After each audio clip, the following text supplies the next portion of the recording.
Power begins from within. If you're aware of who you are, if you're aware of what you're good at, what you're not good at, if you're able to see how emotions kind of govern your life, if you can learn what your weaknesses are and how to control them, you can't ever get complete control, but awareness is almost enough.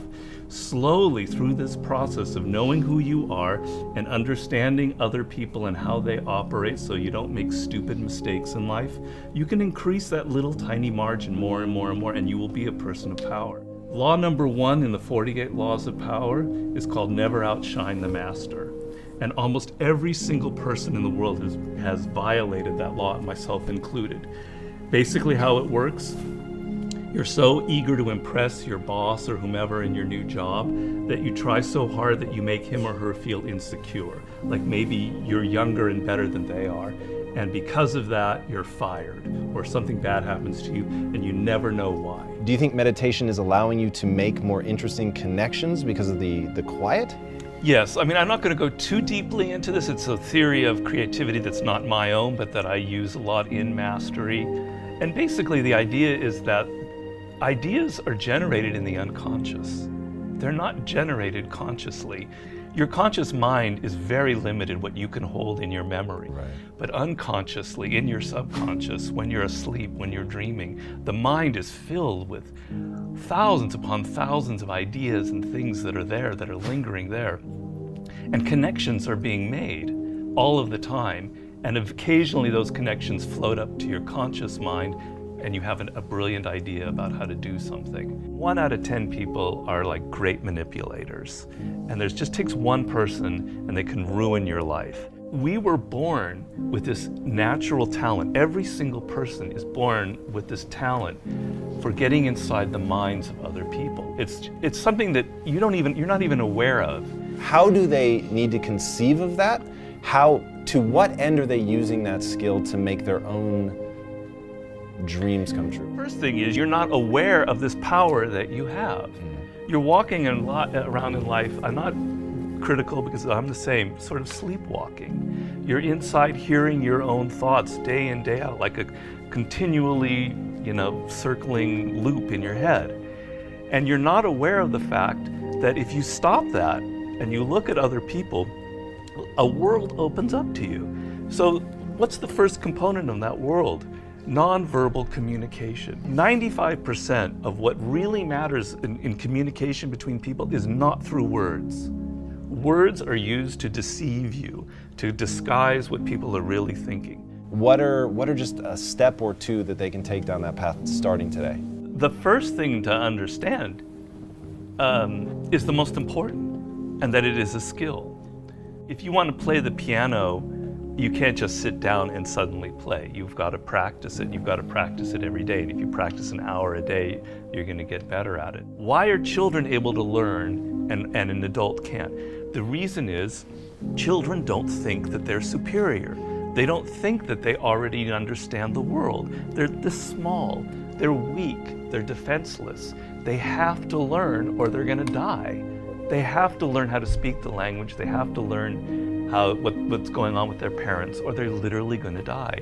Do you have tricks that you use for ensuring that genius does not become a young man's game, that your books truly get better and better over time? Basically, every time I begin a book, I'm deathly afraid of failing. I feel like, it's not going to sell as well as the last book. I'm losing it. I got to go back to square one. Each project, each thing that you do in life, you have to kind of create that feeling in the gut like, I don't know if I'm going to be able to pull it off. I don't know if I can go 12 rounds with Floyd Mayweather this time. I don't know it. The secret really to success in life, I have to say, is retaining, I talk about this in Mastery, is retaining your childlike qualities. If you're completely a child, that's not going to work. Negative capability is rule number 1 for being a creative person. And if you don't follow anything else in Mastery, that would be enough. The ability to keep 2 ideas that contradict each other in your mind without feeling uncomfortable, without having to come to a conclusion. You can think about something without rushing to judgment and conclusion. You can be in the moment. You can say, well, it could be this, it could be that, it could be that. And you don't have to decide whether it's A, B, or C. You're open to adopting 3 or 4 different viewpoints. If you love music, don't quit your job and play guitar. Like, you're gonna have a hard time feeding your family. But you have advice for them. What is that advice? Yeah, but people say, live your passion. So these are cliches, and nobody changes their life based on a cliche. You've got to do hard work, and to do hard work, you have to have a roadmap. Somebody has to show you step to get there. Working for yourself, starting your own company, doing what you love should be everybody's goal. The process begins by first knowing what you really love. And believe me, I do a lot of consulting. A lot of people have no self-awareness. They don't even really know what it is that they were meant to do in life. They loved music when they were a kid, but then they got into law or whatever because of their parents, and then they don't know who they are anymore. Well, do I really like music? You got to go through that process first of figuring out what it is that really connects to you in a deep, visceral way, what you loved when you were a kid, what still excites you. Once you go through that and you understand it and you've got some clarity about it, okay, how do I incorporate that in my life? So if you're 23 years old, it's a little easier. I love music, but I'm not a musician because I've not been practicing. I just love music. But I have a real good sense of business. I've been studying business and I have an MBA, etc.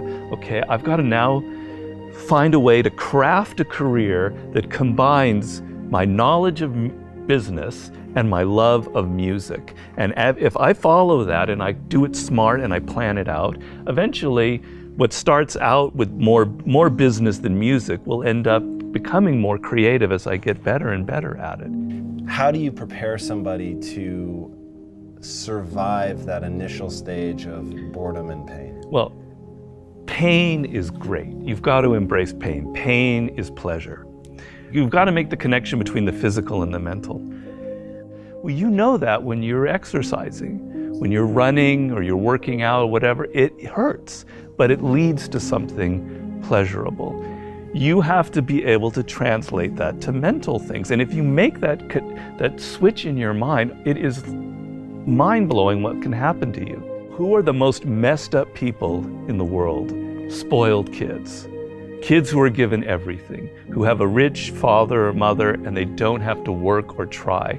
They are the most messed up people you'll ever meet. Each person, I make this point in Mastery, is born unique. And it's kind of one of those cliches. Yeah. But there's science to it. The science is your DNA will never be repeated. The way your brain is wired will never be repeated. Your experiences in life, you're one of a kind. And it's an amazing thought if you think about it. Of all of the billions of humans that have lived and will ever live, there will never be anybody who is wired like you are wired. And the problem in life is as you get older, you can become more and more like other people. You spend a lot of your time thinking about what other people like, and you're not aware of what you like. You go into careers because you listen to other people. If you look at all of the brilliant people who've succeeded in life, if you look at a Steve Jobs, you look at an Elon Musk, etc., there's nobody else out there like them.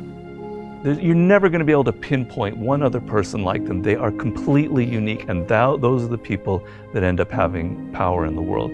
So if you're going to be able to create that website, that blog, that whatever it is, that startup that is different, that has its own niche and reflects you, something good will happen from it. Control people's perceptions of reality and you control them. It's a great military strategy. Comes from the great Colonel Boyd, who invented what's known as the OODA loop. And he came up with the OODA loop, which means orientation, observation, decision, action. You have to observe what is happening, orient yourself into the context of it, decide what you need to do, and act. We want to believe that there are shortcuts to success. We want to believe we can take a drug or we can do something that'll make it quick and easy. But the truth is, it takes grit. It takes persistence. So it's hard to understand what could happen to you in 10 years in a visceral gut way of what it means to have failed in life. And to me, failure in life is not having money. It's not realizing your potential. You're 60 years old and you said, I could have been this, and I never did it. That's like the worst thought I think anybody can have. And you don't think about it in the moment because your life is okay, but you've got to wake up and understand that there's an urgency here, and that if you're not practicing something now, if you're not aware, if you don't have a path towards something better, you're rotting on the vine, and that day of reckoning will come at some point, and it will be painful. You're not going to feel it suddenly, it'll be slow, but it'll come and it won't be good. Just being aware that you now have a plan is enough to lift you out of that depression. Okay, I'm working at Burger King, but I know I'm going to get to this community college and get a degree here after I save enough money. Having a goal is like, will change you completely from being depressed or not taking care of yourself to being energized and moving in the right direction.